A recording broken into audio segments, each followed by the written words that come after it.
aussi dans ce miroir. Et ce qui nous y répond... Bonjour à tous. Aujourd'hui, je vous propose de voir ensemble ce qu'il faut connaître à propos de l'entropie. Alors l'entropie, c'est un mot qui peut impressionner, mais qui en fait cache une idée qui est assez simple. C'est la tendance naturelle à devenir plus désordonnée. Alors où, me direz-vous? Eh bien par exemple dans la nature. Tout fonctionne comme ça. Tout tend vers le désordre. Un glaçon par exemple. Il fond dans un verre d'eau. Un parfum, il va se diffuser dans une pièce. Ou encore un château de sable, il va bien finir par s'effondrer. Donc dans tous ces cas, dans la nature, on passe d'un état organisé à un état beaucoup plus dispersé, plus chaotique. Et ce processus est irréversible, en tout cas sans intervention extérieure. Pour reconstruire le château de sable, il faut dépenser de l'énergie. Sinon, le désordre gagne toujours. Donc dans un système isolé, l'entropie ne peut qu'augmenter. Mais attention quand même, ça ne veut pas dire que tout devient forcément chaotique partout. On peut créer de l'ordre localement, on peut construire une maison, on peut structurer une idée. Mais pour faire cela, je vous l'ai dit, il faut consommer de l'énergie. Prenons l'exemple de notre corps. Il est extrêmement organisé, c'est vrai. Mais pour maintenir cet ordre, il faut que nous consommions de l'énergie en permanence. Et tout cela produit de la chaleur et des déchets. Et donc au final, l'entropie globale augmente quand même.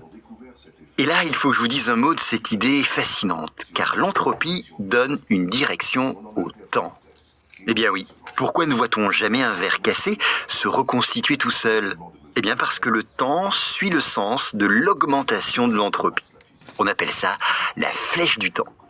Autrement dit, si le temps avance, entre guillemets, c'est parce que le désordre augmente. Voilà, donc l'entropie au fond, elle raconte une vérité assez simple, mais assez vertigineuse aussi. Celle qui veut que l'ordre est fragile, alors que le désordre, lui, est naturel.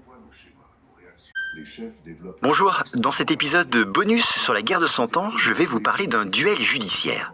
Il eut lieu entre Jean de Carouge et Jacques le Gris en 1386. Alors 1386, vous le savez maintenant, c'est en pleine guerre de 100 ans. Mais qui sont ces deux hommes? Eh bien, dans la noblesse normande, tout les oppose. Jean de Carouge, c'est un chevalier austère et réputé. Quant à Jacques le Gris, c'est le proche du puissant comte d'Alençon. Et entre eux, tout va basculer lorsque Marguerite de Carouge, donc la femme de Jean de Carouge, accuse le Gris de l'avoir violée, et ce, en l'absence de son mari. Alors, à l'époque comme aujourd'hui d'ailleurs, une telle accusation est vertigineuse. Mais sans témoin, sans preuve matérielle, la justice est un peu impuissante. Mais ce n'est pas grave, Jean de Carouge décide quand même de porter l'affaire devant le Parlement de Paris. Et le procès va s'enliser. Les témoignages s'opposent, les puissants soutiennent le Gris, et finalement, le doute s'installe. Alors, une décision exceptionnelle est prise, organiser un duel judiciaire. De quoi s'agit-il? Eh bien, d'une forme archaïque de justice où Dieu est censé trancher. Oui, car le vainqueur du duel est censé dire la vérité. Et le vaincu est automatiquement coupable. Alors, les conséquences sont bien sûr terribles. Si Carouge perd, il meurt, et son épouse est condamnée au bûcher pour fausse accusation. Alors ce duel eut lieu le 29 décembre 1386 à Paris, et une foule immense se presse là pour assister à ce combat hors du commun. D'ailleurs, sachez que le roi Charles VI lui-même est présent. L'atmosphère est bien sûr électrique, car ce n'est pas seulement un duel, c'est un verdict judiciaire. Les deux hommes sont lourdement armés, le combat est brutal, il est long et très incertain.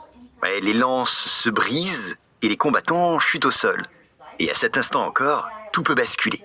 Et c'est finalement Jean de Carouge qui prend l'avantage.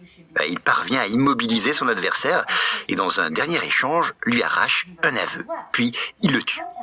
Ainsi, vous l'avez compris, le Gris est automatiquement déclaré coupable car il a perdu. Et Marguerite est innocentée. La justice de Dieu a parlé. Mais ce duel restera quand même dans l'histoire l'un des derniers du genre autorisé en France. Et s'il fascine encore aujourd'hui, c'est qu'il se situe à la frontière entre deux mondes. Celui du Moyen-Âge, où la foi et l'honneur dictent la loi, et celui qui commence à émerger, plus rationnel, plus juridique au sens moderne du terme. Mais je vous laisse avec une question qui demeure et qui est troublante. Le Gris était-il réellement coupable? Certains historiens en doutent encore. Mais peut-être que c'est là que réside la force de cette histoire, à savoir que c'est une vérité tranchée par une épée, mais qui n'a jamais été totalement éclaircie. 1900